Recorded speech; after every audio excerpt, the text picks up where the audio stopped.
Move it at Old Man Fire Lane's not a parking lot. That's what the tow truck driver barked as he snapped a photo of the rusted military pickup. The veteran didn't argue. He just stood there, calm, still, and silent. He knew what that plate meant. They didn't. The hook rattled into place, chains were pulled, and then a voice rang out. "Hold it! That plate number is classified." Everyone froze. The man who spoke, a uniformed officer stepping out of a black SUV with tinted windows, his face set like granite. "If you believe some service records go deeper than paperwork, comment respect below." Henry Parks, 77, had driven that old army truck since the day he left the base for the last time. It wasn't pretty. Olive green paint had faded to a patchy moss dents, marked every chapter of service. In the weathered bumper sticker, simply read, "I carried what others couldn't." That day, Henry wasn't shopping or wasting space like some entitled civilian. He was delivering supplies, handmade comfort packs for wounded veterans recovering at the rehab center adjacent to the fire station. Each package lovingly assembled by his arthritic hands through sleepless nights. There had been no open spot that morning. The fire lane was completely clear. No emergency vehicles in sight. He'd only be 5 minutes, maybe less. But 5 minutes was too long for one young city tow contractor with a quota to fill and a lunch break approaching. "You're blocking a fire lane, old man," he said. Not bothering to hide his impatience, Henry explained politely. Offered to move it immediately. His voice soft but clear. The same tone that had once commanded respect in war rooms. But the tow guy had already taken a photo. Thumbs tapping his tablet screen. "Sorry, policy. Once I've logged it, it's in the system." "You don't understand." Henry tried again, pointing at his license plate, a faded black on white military plate with no state logo, just a series of numbers that looked meaningless to civilians. "This truck is exempt," he said. "It's listed in Federal Registry under special provision." The man scoffed, glancing at the plate, then rolling his eyes. "That plate ain't even legit. Probably some replica you bought online. I'm reporting it for fraud, too." Henry didn't protest, just stepped back with quiet dignity as the chains clinked and tightened around the axle metal, on metal grinding like distant artillery. The tow operator worked with mechanical efficiency, ignoring Henry's weathered face with its roadmap of sacrifice etched into every line. For a moment, their eyes met across the divide: youth versus experience, arrogance versus patience, ignorance versus knowledge too heavy to share. Henry's hands, calloused from decades of service, remained steady at his sides. No anger, no pleading. Just the stoic stance of a man who'd faced worse than this in jungles and deserts. Where death whispered through the foliage, a small crowd had gathered their phones recording what they assumed was just another senior citizen in trouble. Some whispered. Others shook their heads in misplaced pity. One woman in blue scrubs from the rehab center approached, recognition in her eyes. "Sir, are those the comfort packages? The veterans are waiting for their weekly visit." Henry nodded his eyes, never leaving his truck. "Tell them I'll be there, might be delayed. Tell Johnson, I'll still play that chess game I promised." The tow operator smirked. "Yeah, delayed by about $300 in a trip downtown to verify your paperwork." Henry's silence wasn't weakness. It was the quiet confidence of someone who'd learned when to fight and when to wait. The kind of wisdom only earned through battles most couldn't imagine and wounds some could never see. His military ID remained in his pocket. He could have shown it, could have demanded respect, but that wasn't his way. Never had been, not in 50 years of service. Instead, he stood straight, parade rest watching as his mission of mercy was interrupted by bureaucracy and disrespect. The box of handmade cards from local school children sat visible in the passenger seat. "Get well soon. Thank you for your service. You are our hero." Irony wasn't lost on Henry. Passers-by filmed, some laughed, a child pointed. An elderly woman shook her head in sympathy but kept walking. One younger woman in designer sunglasses muttered loudly to her companion, "Probably stolen valor. My brother's in the army, and he says these old guys buy fake plates and stickers online all the time." A teenager skateboarding past shouted, "Nice ride, Grandpa, 1950s called. They want their rust bucket back." His friends high-fived him, their laughter echoing against brick walls. The tow driver climbed into his truck, engine revving impatiently. The winch began to tighten, pulling Henry's vehicle forward with a mournful groan of metal. The comfort packages slid forward on the passenger seat, threatening to topple. But then a black government SUV pulled in, fast tires squealing against asphalt as it executed a perfect blocking position. Government plates, not state, not local. Out stepped a man in Class A dress uniform, his posture impossibly straight. Silver eagles gleamed from his shoulders in the morning light. His eyes sharp, assessing, scanned the scene with military precision. He walked straight to the tow truck, each step deliberate and measured, and said only 5 words. "That plate number is classified." Silence fell like a heavy curtain. "Excuse me," the towman stuttered, hand frozen on the controls, disbelief warring with confusion. "Unhook that vehicle now." The words weren't loud, but they carried the undeniable weight of authority. The officer showed credentials with a practiced flick of his wrist. Not local PD, not even FBI, U.S. Army Counterintelligence Division. "This man's service is not up for debate," he continued, eyes never leaving the tow operator's increasingly pale face. "That plate ties to Operation Valley Wind, clearance level 8, verification required for even acknowledging its existence." The crowd blinked collectively. Whispers started. The tow driver's face drained of color so rapidly he seemed to age a decade in seconds. Henry hadn't moved, not a single muscle. Still at parade rest, eyes forward, chin slightly elevated. The officer turned toward him with practiced military precision. "Sergeant Major Parks, sir." He paused, something like reverence entering his voice. "Permission to stand beside you." "Permission granted." Henry replied, the words barely audible, yet somehow filling the suddenly respectful silence. The SUV's doors opened again. 4 more officers stepped out in perfect synchronization, forming a loose protective formation.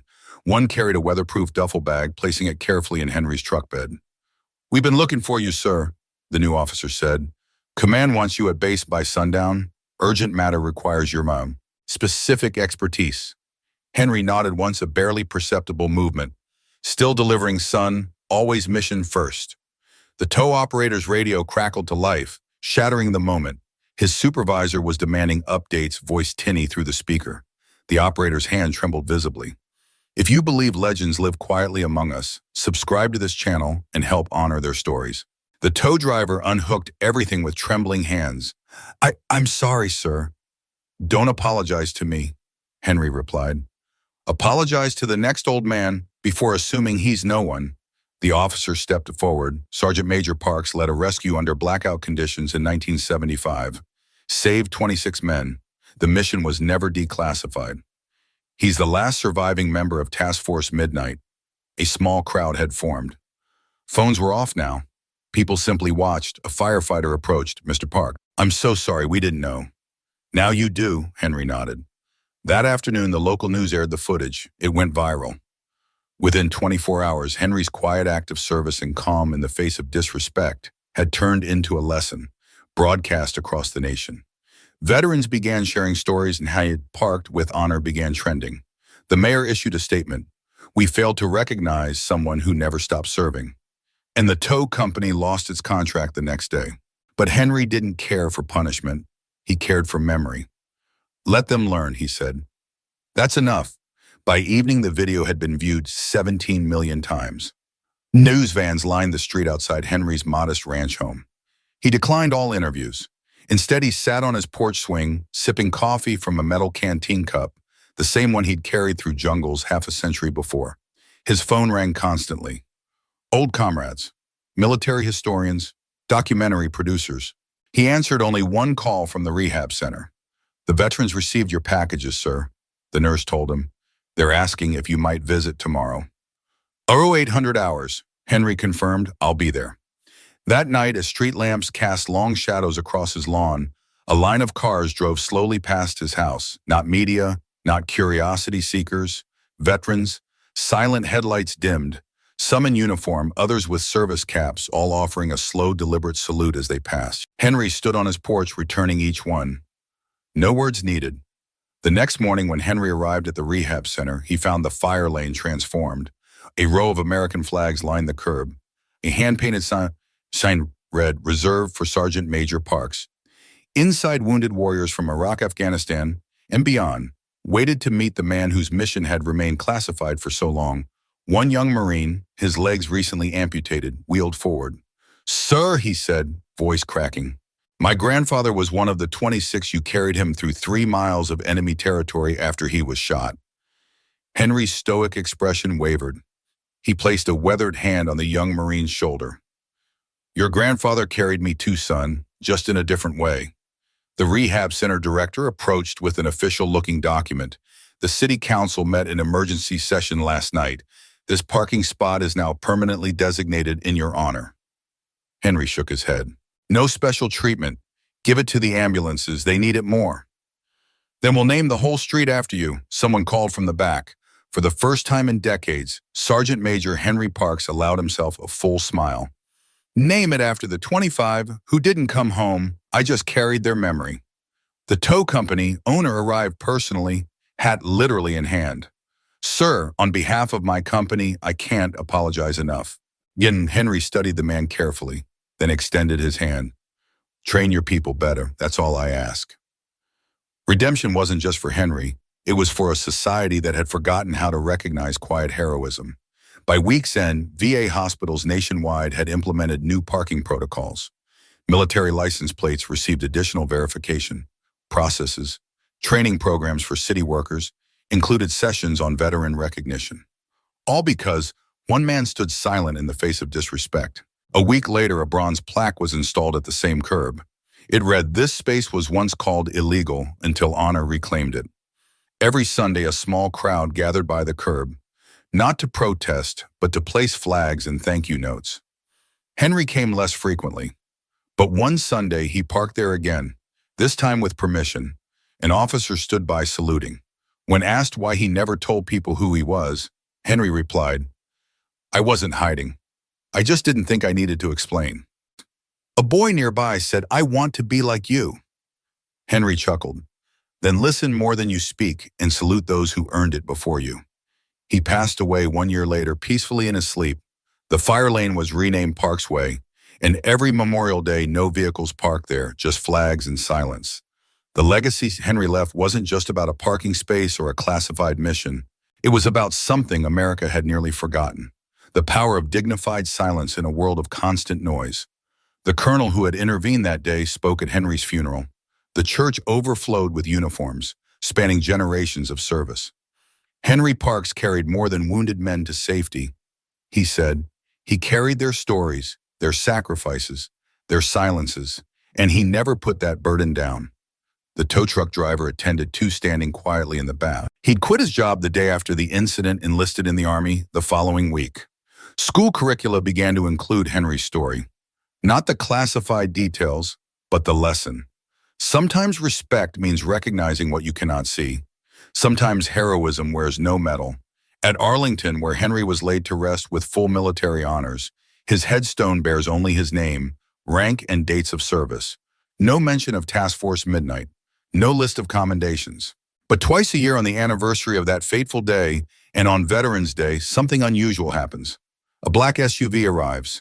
A classified file is opened briefly beside his grave, then burned. And another secret mission acknowledged. Another debt repaid. And at the rehab center where it all began, the delivery of comfort, packages continues. Anonymous donors ensure no wounded warrior goes without recognition.